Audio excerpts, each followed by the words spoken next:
Students, ये NCERT exercise problem 2.12 from page number 69 of structure of atom है। तो इसकी statement read करते हैं। Electrons are emitted with zero velocity from a metal surface when it exposed to radiation of wavelength 6800 angstrom.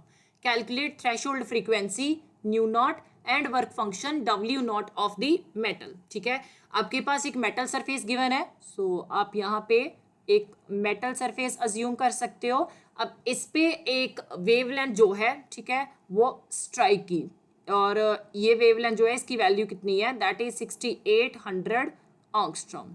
एक light जो है, ठीक है, रेडिएशन स्ट्राइक की है और उस रेडिएशन की वेवलेंथ हमारे पास 6800 एंगस्ट्रॉम आ रही है।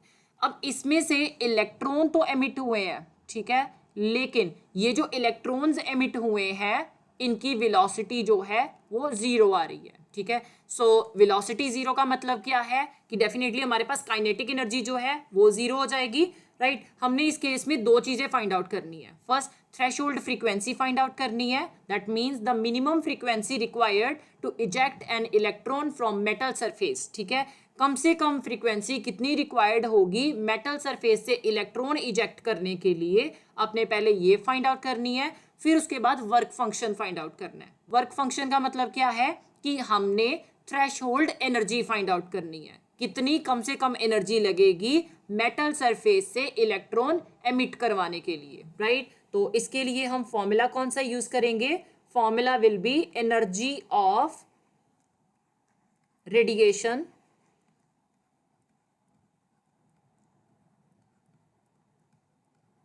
Is equal to work function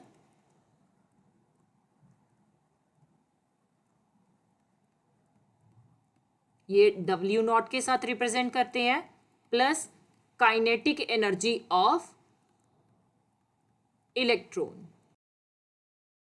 अब इसमें एनर्जी ऑफ रेडिएशन जो है उसे हम E के साथ रिप्रेजेंट करेंगे, ठीक है, और वर्क फंक्शन डेफिनेटली हम W नॉट के साथ रिप्रेजेंट कर रहे हैं। काइनेटिक एनर्जी हम कैसे फाइंड आउट करेंगे, हाफ mv स्क्वायर। सबसे पहले हमने थ्रेशोल्ड फ्रीक्वेंसी फाइंड आउट करनी है, तो ये जो हमारे पास एनर्जी ऑफ रेडिएशन है हम इसे उसी फॉर्म में लेके चलेंगे। सो h new is the formula of energy. Work function का फॉर्मूला भी क्या होगा, h न्यू नॉट। ठीक है, अब यहाँ पे वेलोसिटी जो है वो हमारे पास क्या आ रही है, जीरो आ रही है। सो हाफ इनटू इलेक्ट्रॉन का मास आप पुट करना चाहते हो कर सकते हो, लेकिन ये पूरी की पूरी टर्म जो है जीरो बन जाएगी, इसीलिए मैं यहाँ पे पुट नहीं कर रही। सो ऑब्वियसली v की वैल्यू जीरो है, सो जीरो का स्क्वायर डेफिनेटली जीरो ही रहेगा, जीरो विद एनीथिंग वो जीरो ही बन जाती है। So h nu equal to h nu naught plus zero आ गया, ये h जो है प्लैंक्स कांस्टेंट इसके साथ कैंसिल हो गया, so nu equal to nu not बन गया। ठीक है, इससे आप थ्रेशोल्ड फ्रीक्वेंसी फाइंड आउट कर सकते हो। सो ये जो न्यू नॉट है this is threshold frequency, right. अब फ्रीक्वेंसी के यूनिट्स हमारे पास क्या आते हैं, अगर आप देखो तो न्यू नॉट कैसे फाइंड आउट करेंगे, फ्रीक्वेंसी के यूनिट c बाय लैम्डा होते हैं। अब लैम्डा हमारे पास कितना गिवन है, अगर इस रेडिएशन की वेवलेंथ देखो तो ये 6800 एंगस्ट्रॉम गिवन है। ठीक है, c यहाँ पे वेलोसिटी ऑफ लाइट है जो कि मीटर पर सेकंड में आएगी, तो मैं क्या करूंगी, ये जो 6800 है इसे भी मीटर में कन्वर्ट कर लूंगी। सो 6800 इंटू 10⁻⁻10 मीटर आ गया। अब साइड पे 1 एंगस्ट्रॉम की वैल्यू मेंशन कर सकते हो, 1 angstrom equal to 10⁻⁻10 metre, right. So अब ये वैल्यू हम यहाँ पे पुट कर सकते हैं, c की value that is velocity of light 3 into 10⁸ metre per second. ठीक है, so nu not equal to c velocity of light 3 into 10⁸ metre per second divided by wavelength of photon. ठीक है, ये वेवलेंथ ऑफ रेडिएशन आ रहा है या light आ रहा है, तो इसे हम यहाँ पे मेंशन करेंगे 6800 इंटू 10⁻⁻10 मीटर आ गया। ये मीटर इसके साथ कैंसिल हो जाएगा। नाउ ये 10⁻⁻10 जब मैं न्यूमरेटर में लेके जाऊंगी तो ये पॉजिटिव हो जाएगा। सो 3 इंटू 10⁸ इंटू 10⁻10 डिवाइडेड बाय 6800 आ गया, राइट। अब इन दोनों पावर्स को आप आपस में ऐड कर सकते हो. So nu not equal to 3 into 10⁻8 plus 10 divided by 68 100 बन जाएगा. यूनिट्स हमारे पास सेकेंड इनवर्स आ गए. Nu not equal to 3 into 10⁻18 divided by 68 100 आ गया.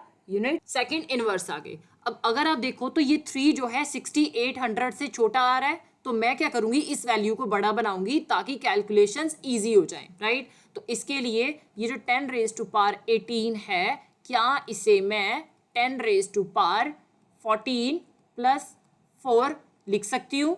सो जब भी मैं 14 प्लस 4 लिखूंगी तो इसका मतलब है कि ये दोनों पावर्स जो है वो मल्टीप्लीकेशन में आ रही हैं. सो 10⁻, ये हमारे पास 14 इंटू 10⁻4 आ गया, राइट. 10⁻4 का मतलब क्या है कि 1 के साथ हमारे पास 4 जीरो लगे हुए हैं. तो ये वैल्यू 10⁻18 की हम यहाँ पे पुट कर सकते हैं. So nu not equal to 3 into 10,000 into 10⁻14 second inverse बन जाएगा डिवाइडेड बाई 6800 आ गया. ये 2 जीरो इसके साथ कैंसिल कर दिए. 3 into 100 that will be 300 into 10⁻14 divided by 68 हो जाएगा. यूनिट्स सेकेंड इनवर्स आ गई. 300 divided by 68, your answer will be 4.41 into 10⁻14 second inverse. ठीक है, ये हमारे पास थ्रेशहोल्ड फ्रीक्वेंसी आ गई. अब हमारा नेक्स्ट टारगेट है कि हमने वर्क फंक्शन फाइंड आउट करना है. ठीक है, तो वर्क फंक्शन, इसका फॉर्मूला जो है ये हमने ऊपर ही बनाया था. So W not equal to H nu not, मतलब थ्रेशहोल्ड फ्रीक्वेंसी को जब आप प्लैंक्स कांस्टेंट के साथ मल्टीप्लाई करोगे तो वर्क फंक्शन आ जाएगा. So H is Planck's constant, इसकी वैल्यू 6.626 इंटू 10⁻⁻34 जूल सेकेंड आती है. न्यू नॉट की वैल्यू आपने फाइंड आउट की हुई है, that is 4.41 into 10⁻14 second inverse. तो दोनों वैल्यूज पुट कर देंगे. 6.626 into 10⁻⁻34 joule second into frequency 4.41 into 10⁻14 second inverse आ गया. ये सेकेंड इनवर्स इस सेकेंड के साथ कैंसिल कर दिया. 6.626 into 4.41, your answer will B 29.2 into, ये दोनों पावर्स मल्टीप्लीकेशन में है तो ये आप ऐड कर दोगे. 10⁻34 प्लस 14, यूनिट्स हमारे पास केवल जूल रह गए.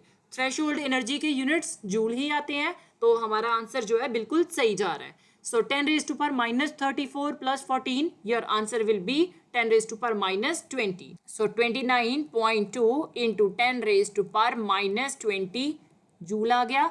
नाउ ये जो हमारे पास 29.2 आ रहा है, ठीक है, इसे मैंने according to the scientific notation लिखना है. तो ये decimal up to 1 digit displace होगा फ्रॉम राइट टू लेफ्ट. तो जब भी decimal right to left displace होता है तो हमारे पास पावर जो है वो पॉजिटिव आती है. एक ही डिजिट डिस्प्लेस कर रहे हो इसलिए 10⁻1 आ जाएगी इंटू 10⁻⁻20 लिख दिया. जूल साथ में मेंशन हो गया. सो 2.92 इंटू, ये दोनों पावर्स मल्टीप्लीकेशन में है तो ये आप ऐड कर सकते हो. 10⁻1 - 20 जूल आ गया. 1 - 20 दैट विल बी 10⁻19. सो हमारे पास W नॉट की वैल्यू 2.92 इंटू 10⁻19 जूल आ रही है.